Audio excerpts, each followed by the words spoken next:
everybody, you're watching Mr. Fugu Data Science. Let's work on some Postgres tips and tricks using Python today, featuring Scikit-G2. We got a lot of things going on, but this should help you out in your work at some point. Thank you to the recent subscribers and viewers. Greatly appreciate it. Here's what I'm considering for the next video if you look right here.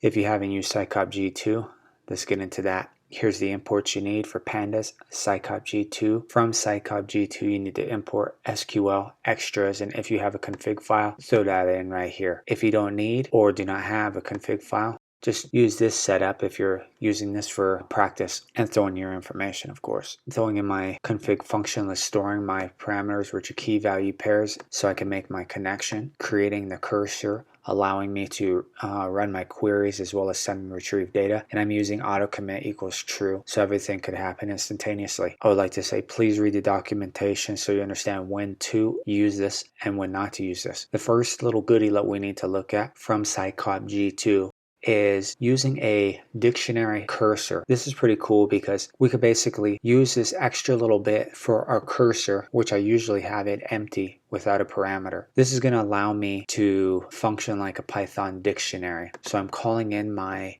car dealer data and I'm fetching everything. And something that's really useful is using this dictionary cursor.description, because this allows me to obtain all of my columns. Whereas if I'm doing this without it, you just get this generalized list of lists that isn't very informative, okay? So how is this useful, this little thing? What would be different if we didn't use this? Let's look at that.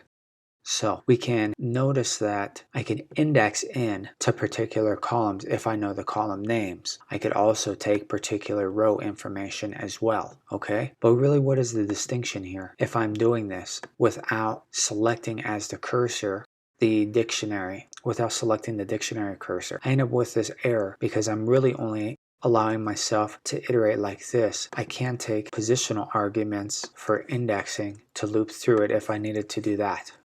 So the dictionary cursor is useful. You also have a named tuple that you can create as well. And this is pretty cool because it's only changing this little portion here. All this is the same until you get to this point where we're taking our index value for row 0 and printing that out so you can see what this looks like. I also can take the row and then the specific column that I have of interest with this dot notation if I know what I'm looking for, okay? And it's not returning a regular tuple, it's returning a named tuple, which is a distinction. It's not a regular tuple.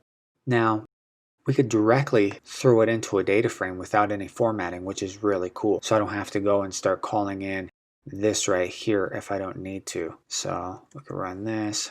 See, we don't need it, which is really convenient. What I did next was if you haven't created a table before, I did this for the next few steps where we could evaluate this now. What I could do is I could zoom in for those who are using mobile devices. You're throwing in the cursor.execute, which is always sending off whatever query you're running. And I decided to say, let's drop that table if it exists. Otherwise, let's create an unlogged one and then throw in whatever column names and what I would like them to be represented as. And then I'm using this with connection.cursor, similar to if you were using a with open statement for creating a file, which is convenient because you don't have to close it out after you're done, unless you want to close out the connection, or you do the connection.close to free up your resources.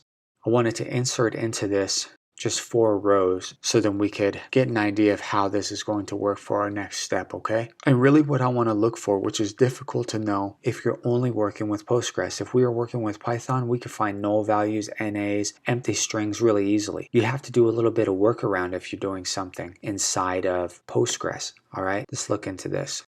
I forgot to mention this null. I think it's not catching it if it's all lowercase, if I remember correctly. So pay attention to that if you had this in your file. So I chuck that out and I throw it into my file, and I'm getting my none values, my unknowns. Okay, that's fine. But now this is where we're going to make use of this. So zoom out a little bit so I can read this to you, or allow you to read it actually. So the coalesce is really cool because it allows you to find basically the first argument that's not null. So this is really useful, and we could take advantage of a few things, such as if we wanted to do like similar to filling an NA in Python. So this use the coalesce, and we're going to select everything from our table, and anything that is null, we're going to just replace it with a -1. And I did -1 just because I made it up as a bank balance and the column was an int value, so I can't just throw in strings. And I'm going to create a new column storing this information called recoded null val. All right, and I chuck in my column names and I throw all this into a data frame.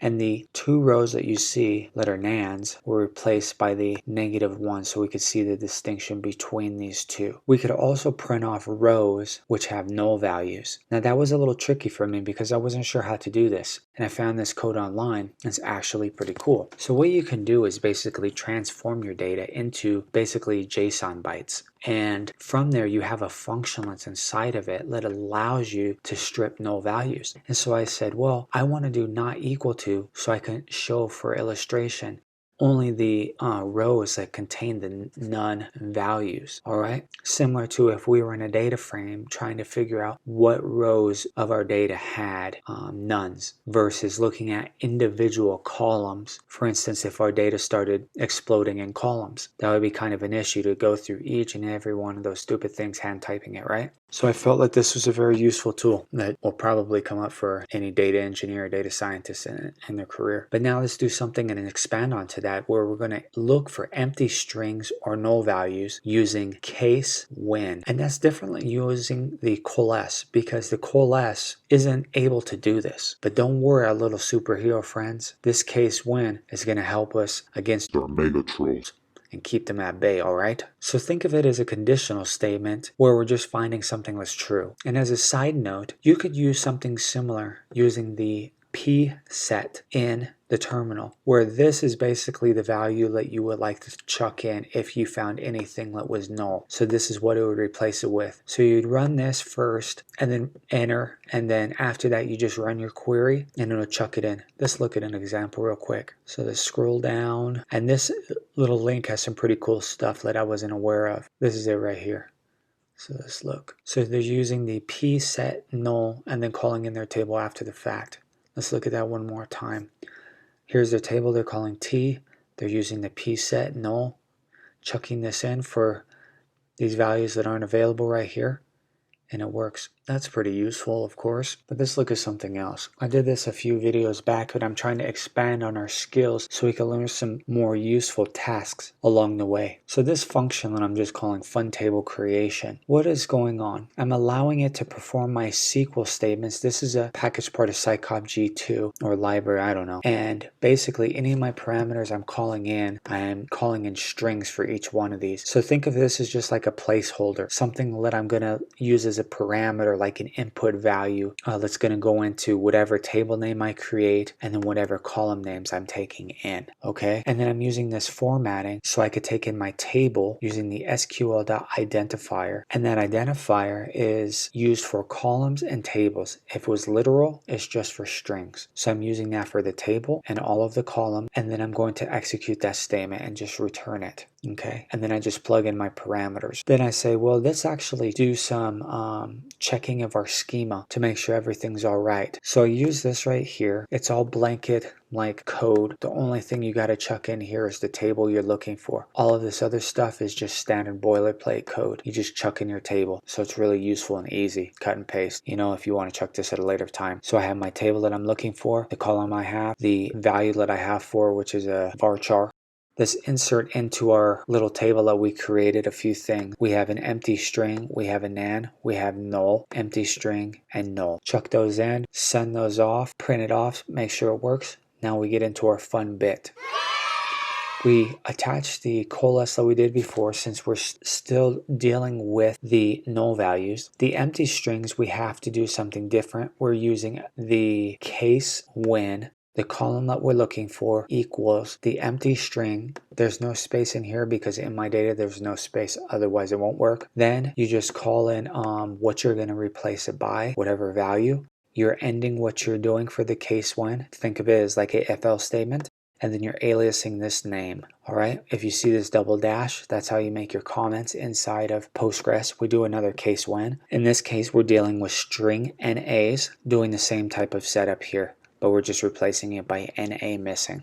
All right, and we're sending this off, and I chucked it into a data frame so we could see what's going on from the original data here and then the expanded data for these next 3 columns. So the bank column we already seen before it replaced. The phone number right here with the empty string is showing you that these are missing. All right, and then for the personal information, look at this first. You have one actual NA string here, and that's where it's replacing it and saying, hey, this is our NA string. So you're actually catching those. We could look for duplicate rows, which is really useful, and this kind of threw me off too. So what happened is I'm looking at my table and I'm throwing this as text, and I'm basically just taking everything and I'm counting it and I'm grouping by it, and I'm looking for anything that has a count that's at least greater than 1. And this is a way that it's looking for this duplicate rows. And I noticed that, okay, this data here says that it's a duplicate, but how can I verify that this is actually the case? I run the same query, or excuse me, I run a query with one of the parameters that I know is going to work, and I just call the last name that I made up, which is data science, because I made this up in a previous video a long time ago. And if you see, we got this duplicate right here, and it prints off both of them. So I know that it actually caught this. Now, we could use something that's really cool called lag and lead, and these are allowing you to move forwards and backwards within rows. This is a window function, all right, and it performs your operations by row wise versus using an aggregate, which is going to only give you back 1 row. This is going to retain all of the rows for whatever operations you're using. All right, now there's a few things that you need to understand when you're doing this. If you're using the lead and lag, it's more efficient for performance applications versus using a self join. If you don't believe me, you can go onto this and read some of the documentation from Google Cloud that could explain what's going on. But in essence, just think about the fact that you could be duplicating your data when you're using the self join, which is also kind of an issue.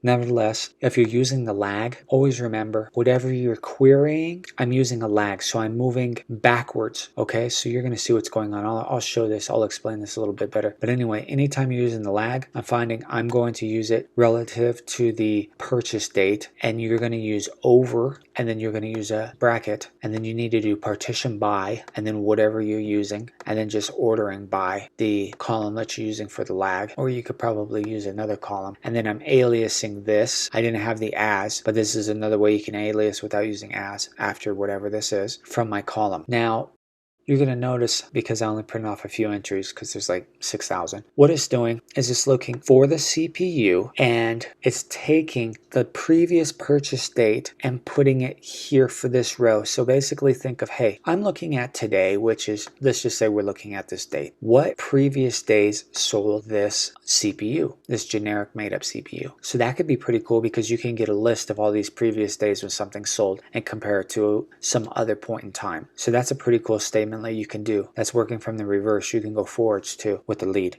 That's something that I would say take note of. Here's my statement I mentioned. You can also run something that's really interesting with the SQL query using direct Python, and you can do the pandas.read SQL and throw in your query as well as your connection to scopg2 for whatever you're chucking in here, and it prints out, right? But you need to understand 2 things. The first, don't use this if you have a bunch of data. Second, don't use this if you have varying data, something that's consistently changing, being updated, things like this. You don't want to use this type of statement. This is more generalized if you're using something that's fairly static, you know? We can time our queries, which is something that's pretty useful. If you're in the terminal, you could do this, and then after the fact, you just start running whatever your queries are, and it'll give you a printout. We could also use an explain, analyze, which is pretty useful too, and that'll print out something like this. And there's times this is very useful and needed, especially if you're using something that's, you know, running a bunch of tables together, for instance, bunch joins or things like this, or you have just a bunch of data. Looking for outliers. This is not my code, but I wanted to show it real quick. So you can basically do like a sub query in here and just throw in this as some data that you're looking for, like an alias, and you're using a case when statement, and you're basically taking whatever value you're trying to find the max of, and you're going to partition it by something, an ID or something that's useful for distinguishing. And then you can do like a yes, no, 1, 0, whatever you want to try to basically find, hey, if I had an ID that was replicated multiple times, like a customer who's purchasing things on Amazon and they purchase all the time, and we wanted to find the max amount of items, the max amount of dollars they spent for all of the customers, so you get a row for each customer and the max amount they're spending, and you could just customize this however you want, but this is an idea. All right, and then you're chucking it in from whatever table that you want using that alias, and you're wanting anything that says yes, because that's your distinguishing factor. Anyways, I'd like to say please like, share, and subscribe, and I hope this brought utility to someone. Please go on my GitHub to grab any code that you would like, and if you use this for some kind of application, please show some love and link back to me somehow. Follow me on Twitter or Instagram, trying to get those going. See you in the next video. Bye.